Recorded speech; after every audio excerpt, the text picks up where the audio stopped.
CHAPTER XVI HOW I HEARD THE STEPS OF ONE WHO DOGGED ME IN THE SHADOWS And in a little while I rose, and buckled on my knapsack.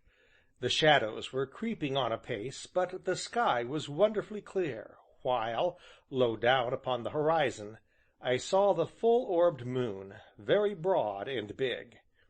It would be a brilliant night later, and this knowledge rejoiced me not a little. Before me stretched a succession of hills, that chain of hills which I believe is called the Weald, and over which the dim road dipped and wound with, on either hand, a rolling country, dark with wood and coppice, full of mystery. The wind had quite fallen, but from the hedges came sudden rustlings and soft, unaccountable noises. Once something small and dark scuttered across the road before me, and once a bird, hidden near by, set up a loud complaint, while from the deeps of a neighboring wood came the mournful note of a night-jar. And as I walked, I bethought me of poor Bill Nye, the tinker. I could picture him tramping upon this very road, his jingling load upon his back, and the loneliness upon and around him. A small man he would be, with a peaked face, little, round, twinkling eyes, grizzled hair, and long blue chin. How I came to know all this I cannot tell, only it seemed he must be so. On he went, his chin first upon one shoulder, and now upon the other, shooting furtive glances at hedges which were not hedges, and trees which were not trees. Somewhere there was a thing that looked like a big oak tree in the daytime, a hollow oak. On he went through the shadows, on and on. Presently he turned out of the road, and there, sure enough, was the oak itself. Kneeling down, he slipped off his burden and pushed it through a jagged hole at the root. Then he glanced around him, a long, stealthy look, down at the earth and up at the sky, and crept into the tree. In the dimness I could see him fumble for the thing he wanted, pause to thumb its edge, and, throwing up his chin, raise his hand. "Folly!" said I aloud, and stopped suddenly in my stride. The moon's rim was just topping the trees to my left, and its light, feeble though it was as yet, served to show that I had reached a place where four roads met. Now, casting my eyes about me, they were attracted by a great tree that grew near by, a tree of vast girth and bigness. And as I looked, I saw that it was an oak tree, near the root of which there was a jagged, black hole. How long I stood staring at this I cannot say, but all at once the leaves of the tree were agitated as by a breath of wind, and rustled with a sound indescribably desolate, and from the dark mass rose the long-drawn, mournful cry of some night bird. Heedless of my direction, I hurried away, yet, even when I had left it far behind, I glanced back more than once ere its towering branches were lost to my view.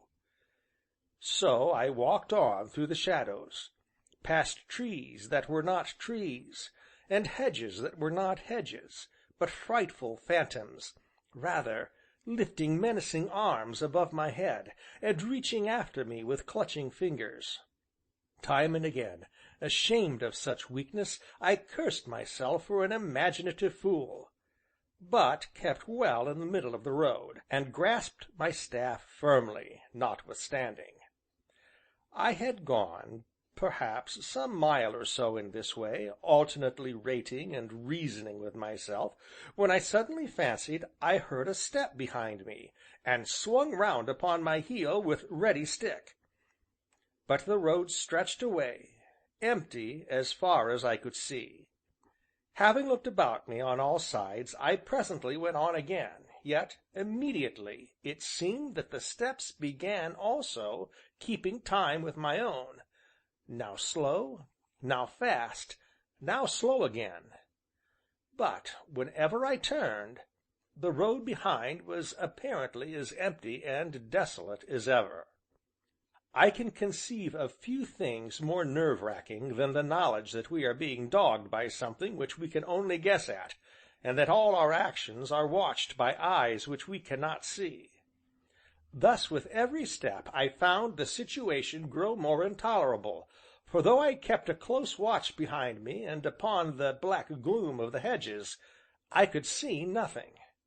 At length, however, I came upon a gap in the hedge where was a gate, and beyond this, vaguely outlined against a glimmer of sky, I saw a dim figure. Hereupon, running forward, I set my hand upon the gate, and leaping over, found myself face to face with a man who carried a gun across his arm. If I was startled at this sudden encounter, he was no less so, and thus we stood eyeing each other as well as we might in the half light. "Well," I demanded at last, "what do you mean by following me like this?" "I aren't follered ye," retorted the man. "But I heard your steps behind me." "Not mine, master. I've sat and waited here 'arf a hour or more for a poachin' cove." "But some one was following me." "Well, it weren't I. A keeper I be, a lookin' for a poachin' cove just about your size, and it's precious lucky for you as you were a wearin' that there bell crowned 'at." "Why so?" "Because if you 'adn't appeared to be a wearin' that there bell crowner, and I 'adn't 'appened to be of a argifyin' and inquirin' turn o' mind, I should ha' filled you full o' buckshot." "Oh?" said I. "Yes," said he, nodding, while I experienced a series of cold chills up my spine. "Not a blessed doubt of it. Poachers," he went on, "don't wear bell crowned 'ats as a rule. I never seed one as did, and so, where I was a watchin' of you behind this 'ere 'edge, I argies the matter in my mind. 'Robert,' I says to myself, 'Robert,' says I, 'did you ever 'appen to see a poachin' cove in a bell crowner afore?' 'No, you never did,' says I. 'But on the other 'and, this 'ere cove is the very spit o' the poachin' cove as I'm lookin' for.' 'True,' says I to myself, 'but this 'ere cove is a wearin' a bell crowner 'at, but the poachin' cove never wore a bell crowner, nor never will.' Still, I must say I come very near pullin' trigger on you, just to make sure. So, you see, it were precious lucky for you as you was a wearin' o' that there—" "It certainly was," said I, turning away. "That there bell crowner, and likewise as I'm a man of a nat'ral gift for argyment, and of a acquirin'—" "Without doubt," said I, vaulting over the gate into the road once more, "a turn o' mind, 'cause if I 'adn't ha' been, and you 'adn't ha' wore that there bell crowner—" "The consequences are unpleasantly obvious," said I, over my shoulder, as I walked on down the road. "I should ha' shot you like a dog," he shouted, hanging over the gate to do so. And when I had gone on some distance, I took off that which the man had called a bell crowner, and bestowed upon it a touch, and looked at it as I had never done before. And there was gratitude in look and touch, for to night it had, indeed, stood my friend. Slowly, slowly the moon, at whose advent the starry host paled their ineffectual fires, mounted into a cloudless heaven, higher and higher, in queenly majesty, until the dark world was filled with her glory, and the road before me became transformed into a silver track splashed here and there with the inky shadow of hedge and trees, and leading away into a land of faery. Indeed, to my mind, there is nothing more delightful than to walk upon a country road, beneath a midsummer moon, when there is no sound to break the stillness, save, perhaps, the murmur of wind in trees, or the throbbing melody of some hidden brook. At such times the world of every day, the world of things material, the hard, hard world of common sense, seems to vanish quite, and we walk within the fair haven of our dreams, where imagination meets and kisses us upon the brow, and at this touch, the impossible straightway becomes the possible, the abstract becomes the concrete, our fondest hopes are realized, our most cherished visions take form and stand before us. Surely, at such an hour, the gods come down to walk with us awhile. From this ecstasy I was suddenly aroused by hearing once more the sound of a footstep upon the road behind me. So distinct and unmistakable was it that I turned sharp about, and, though the road seemed as deserted as ever, I walked back, looking into every patch of shadow, and even thrust into the denser parts of the hedges with my staff. But still I found no one. And yet I knew that I was being followed persistently, step by step, but by whom, and for what reason? A little farther on, upon one side of the way, was a small wood or coppice, and now I made towards this, keeping well in the shadow of the hedge. The trees were somewhat scattered, but the underbrush was very dense, and amongst this I hid myself where I could watch the road, and waited. Minute after minute elapsed, and, losing patience, I was about to give up all hope of thus discovering my unknown pursuer, when a stick snapped sharply near by, and, glancing round, I thought I saw a head vanish behind the bole of an adjacent tree.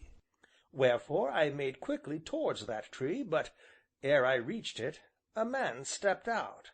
A tall, loose-limbed fellow he was, clad in rough clothes, that somehow had about them a vague suggestion of ships in the sea, and with a moth-eaten fur cap crushed down upon his head.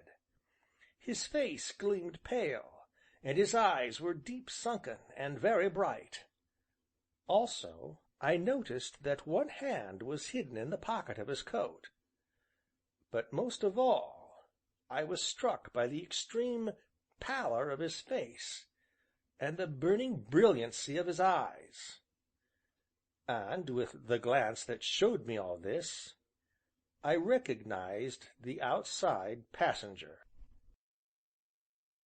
Book 1, Chapter 17. How I Talked with a Madman in a Wood by Moonlight. "Good evening, sir," he said, in a strange, hurried sort of way.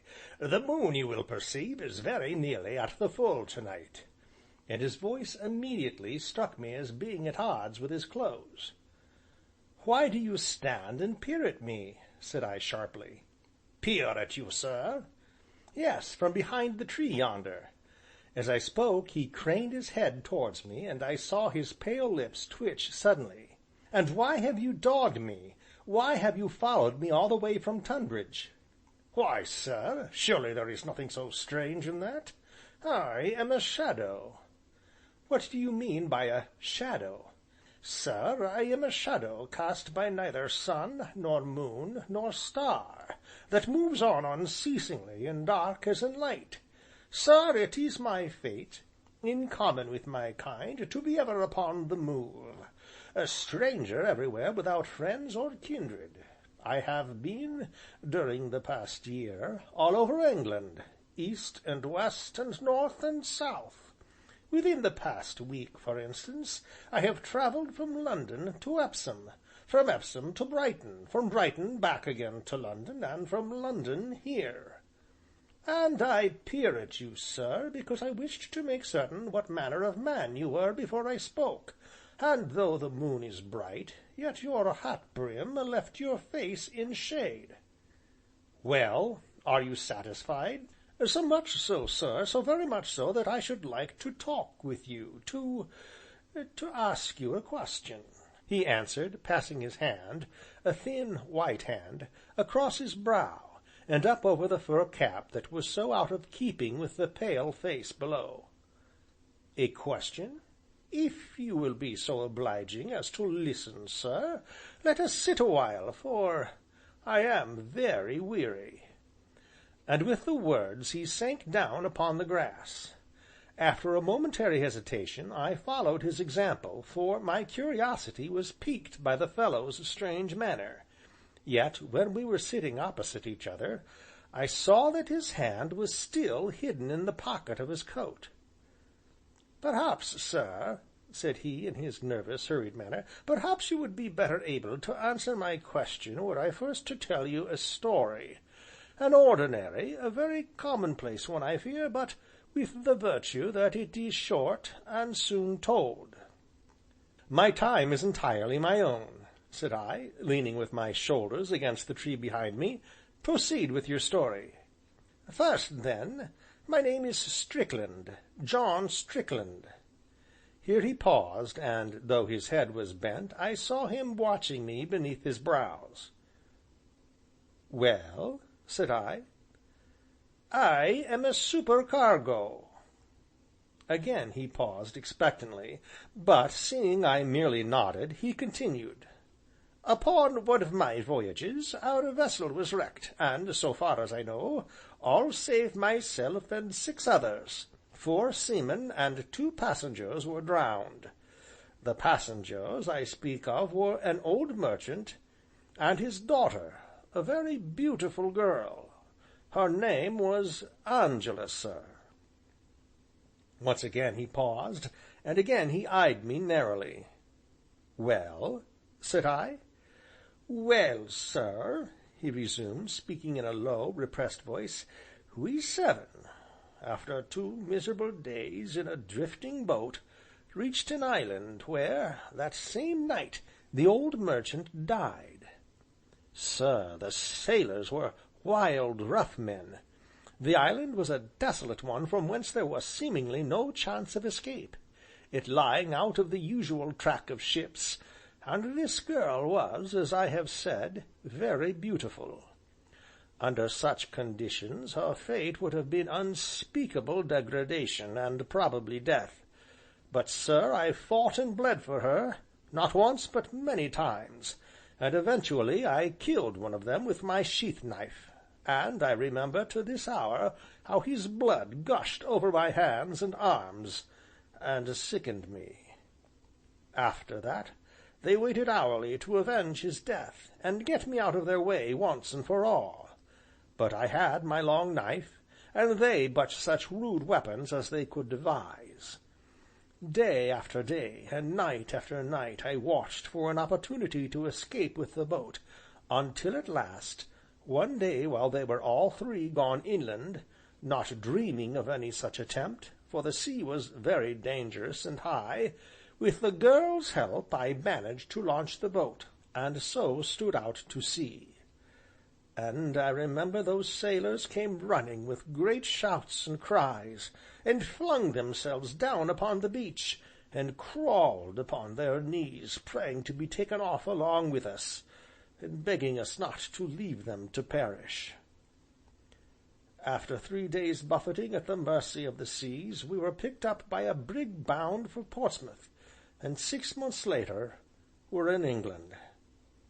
Sir, it is impossible for a man to have lived beside a beautiful woman day by day, to have fought for, and suffered with her, not to love her also. Thus, seeing her friendless and penniless, I wooed and won her to wife. We came to London, and for a year our life was perfect, until, through stress of circumstances, I was forced to take another position aboard ship. Well, sir, I bade farewell to my wife, and we set sail. The voyage, which was to have lasted but 3 months, was lengthened out through one misadventure after another, so that it was a year before I saw my wife again. At first I noticed little difference in her, save that she was paler, but gradually I came to see that she was unhappy. Often I have wakened in the night to find her weeping silently. "Oh, sir," he broke out, "I do not think there is anything more terrible than to witness in one we love sorrow we are unable to reach."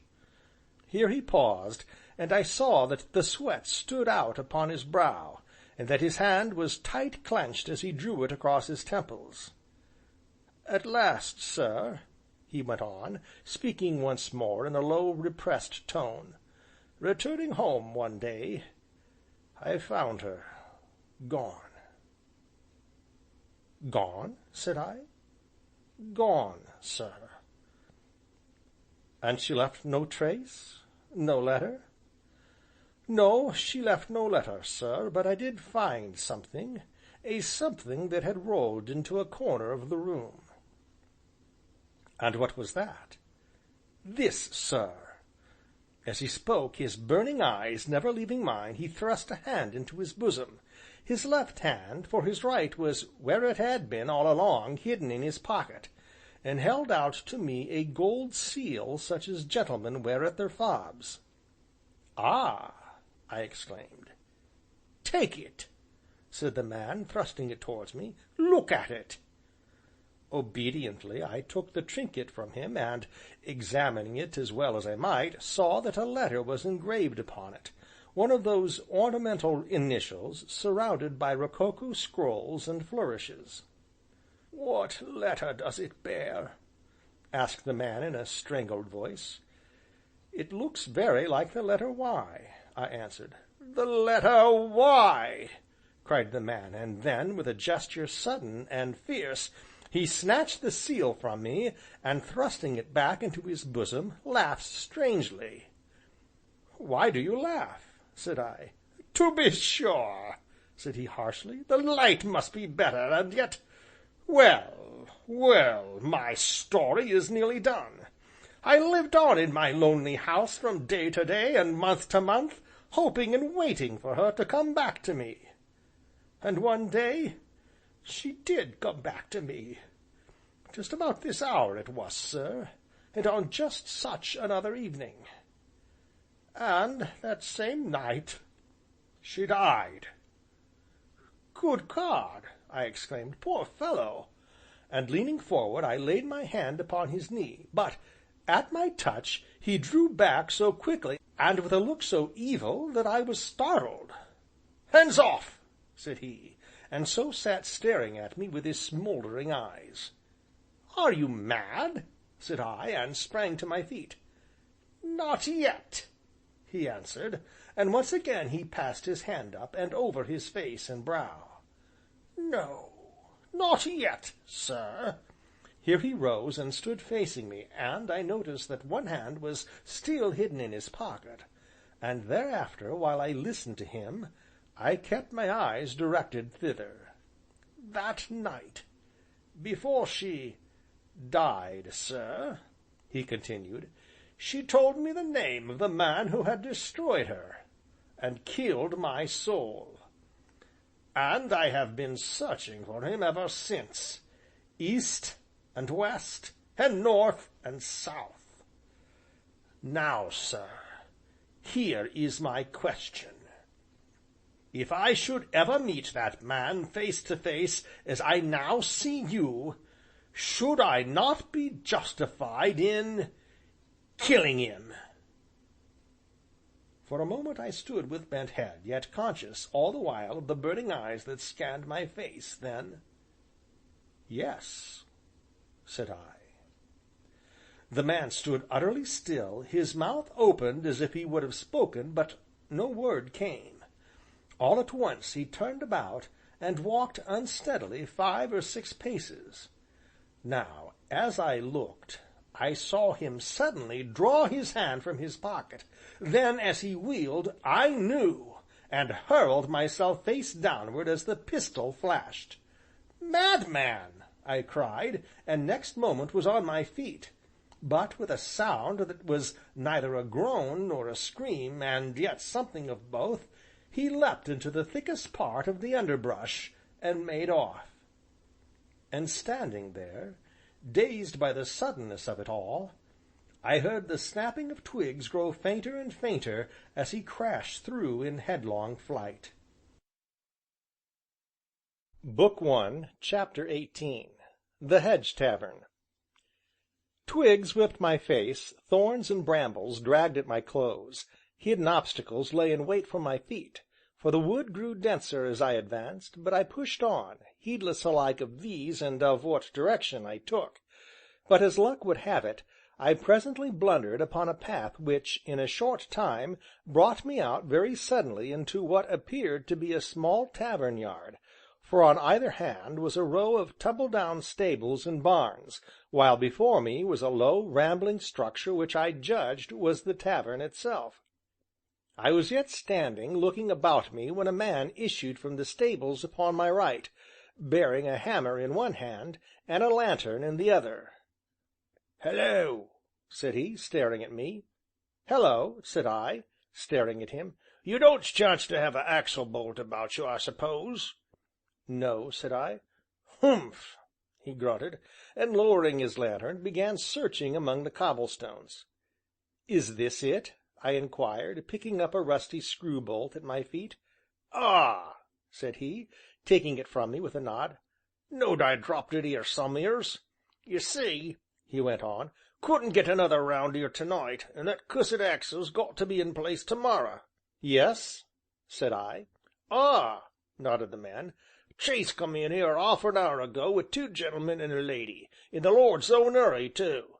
'Mend this axle, me man,' says one on 'em. A tough sawyer be the looks on 'im. 'Mend this axle, and quick about it.' 'Can't be done, me lord,' says I. 'Why not?' says 'e, showing 'is teeth savage like. 'Because it can't,' says I. 'Not no'ow, me lord,' says I. Well, after cussin' 'isself well nigh black in the face, 'e orders me to 'ave it ready fust thing to morrow, and if you 'adn't found that there bolt for me, it wouldn't have been ready fust thing to morrow, which would have been mighty bad for me, for this 'ere gentleman's a firin' fury out and outer, and no error." "Can I have a bed here, do you think?" I inquired. "Ah!" said he, "I think you can." "For how much, do you suppose?" "To you, sixpence." "Why, that seems reasonable," said I. "It are," nodded the man, "and a fine feather bed too, but then, Lord, one good turn deserves another." "Meaning?" "This 'ere bolt." "Are you the landlord, then?" "I be, and if you feel inclined for a mug o' good ale, say the word." "Most willingly," said I, "but what of the axle?" "Plenty o' time for the axle," nodded the landlord, and, setting down his hammer upon a bench hard by, he led the way into the tap. The ale was very strong and good; indeed, this lovely county of Kent is justly famous for such. Finding myself very hungry, the landlord forthwith produced a mighty round of beef, upon which we both fell to, and ate with a will. Which done, I pulled out my negro head pipe, and the landlord fetching himself another, we sat a while smoking, and presently, learning I was from London, he began plying me with all manner of questions concerning the great city, of which it seemed he could not hear enough, and I, to describe its wonders as well as I might. At length, bethinking him of his axle, he rose with a sigh. Upon my requesting to be shown my room, he lighted a candle, and led the way up a somewhat rickety stair, along a narrow passage, and, throwing open a door at the end, I found myself in a fair sized chamber with a decent white bed, which he introduced to my notice by the one word "feathers." Hereupon he pinched off the snuff of the candle with an expression of ponderous thought. "And so the Tower of London ain't a tower?" he inquired at last. "No," I answered. "It is composed of several towers surrounded by very strong, battlemented walls." "Ah, to be sure," said he. "Ah, to be sure. And me have allus thought on it like it was a great big tower standing in the midst of the city, and I is a mountain. Humph! Not a tower. Huh! Disappointed I be. Humph! Good night, master. Disappointed I be, yes." And having nodded his head ponderously several times, he turned and went ponderously along the passage and down the stair. At the end of my chamber was a long, low casement, and, drawn thither by the beauty of the night, I flung open the lattice and leaned out. I looked down upon a narrow, deeply rutted lane, one of those winding, inconsequent byways which it seems out of all possibility can ever lead the traveller anywhere, and I was idly wondering what fool had troubled to build a tavern in such a remote, out of the way spot, when my ears were saluted by the sound of voices. Now, immediately beneath my window there was a heavy porch, low and squat, from which jutted a beam with a broken sign board, and it was from beneath this porch that the voices proceeded, the one loud and hectoring, the other gruff and sullen. I was about to turn away when a man stepped out into the moonlight. His face was hidden in the shadow of his hat brim, but from his general air and appearance I judged him to be one of the gentlemen whose chaise had broken down. As I watched him, he walked slowly round the angle of the house and disappeared. In a little while I drew in my head from the casement, and, having removed my dusty boots, together with my knapsack and coat, blew out the candle, and composed myself to sleep. Now it seemed to me that I was back upon the road, standing once more beside the great oak tree, and as I watched, a small, hunched figure crept from the jagged opening in the trunk, a figure with a jingling pack upon its back, at sight of which I turned and ran, filled with an indescribable terror. But as I went, the Tinker's pack jingled loud behind me, and when I glanced back, I saw that he ran with head dangling in most hideous fashion, and that his right hand grasped a razor. On I sped, faster and faster, but with the Tinker ever at my heels, until I had reached this tavern. The door crashed to behind me, only just in time, and I knew as I lay there that he was standing outside in the moonlight, staring up at my casement with his horrible, dead face. Here I very mercifully awoke, and lay for a while blinking in the ghostly radiance of the moon, which was flooding in at the window directly upon me. Now whether it was owing to the vividness of my dream I know not, but as I lay there leapt up within me a sudden conviction that somebody was indeed standing outside in the lane, staring up at my window. So firmly was I convinced of this that, moved by a sudden impulse, I rose, and, cautiously approaching the window, peered out. And there, sure enough, his feet planted wide apart, his hands behind his back, stood a man staring at my window. His head was thrown back so that I could see his face distinctly, a fleshy face with small, close-set eyes and thick lips, behind which I caught the gleam of big, white teeth. This was no Tinker, but as I looked, I recognized him as the slenderer of the two Corinthians with whom I had fallen out at "The Chequers." Hereupon I got me back to bed, drowsily wondering what should bring the fellow hanging about a dilapidated hedge tavern at such an hour. But gradually my thoughts grew less coherent, my eyes closed, and in another moment I should have been asleep, when I suddenly came to my elbow, broad awake and listening, for I had heard two sounds: the soft creak of a window opened cautiously near by, and a stealthy footstep outside my door. Section 7